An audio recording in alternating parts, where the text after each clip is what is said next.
down the street from Warner Funeral Home. It was on the other side of town. They needed a kid to mow the grass. And the older I got, sometimes they became short-handed, so they called up the house and wanted to know if I wanted to come down and help them get a body in the casket. And so that led into when my grandmother died. After she was embalmed, the funeral home let me just kind of tag around. She had a church funeral. It's exactly the time I knew that's probably the course that I would probably end up taking in funeral service. And then right after high school, I started looking into joining the military. I always had a dream about being in the military, and I come to find out they actually had a place for me in my interest called grave registration. So 3 days after graduation, I was sent off to basic training at Fort Jackson, South Carolina, and the rest of it was history.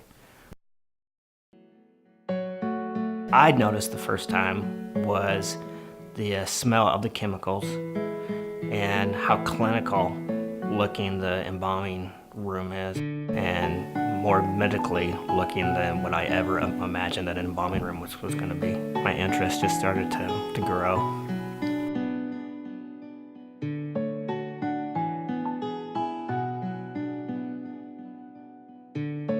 The experience of it, whenever I first saw a body laying there, it was you kind of question, okay, there's a body there. Is it alive or is it dead? It plays with your mind.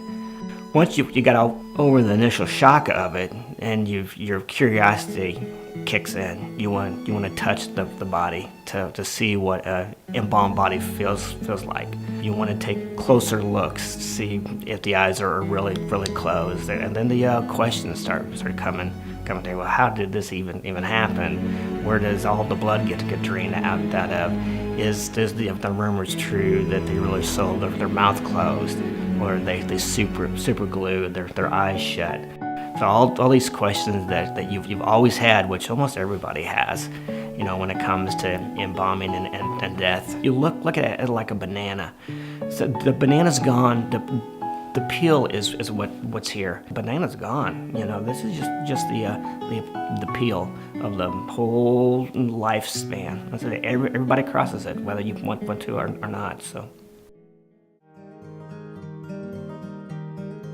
there's an artistic part of the job which I just love. You get somebody that's been ill or in an auto crash, and we have people coming in and say, well, we gotta have a closed casket because nobody's gonna want to see them. I was like, well, let me just see.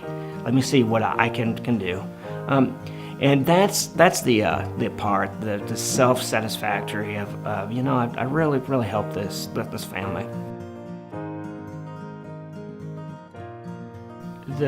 The most important life lesson that I've learned from this job is always be nice.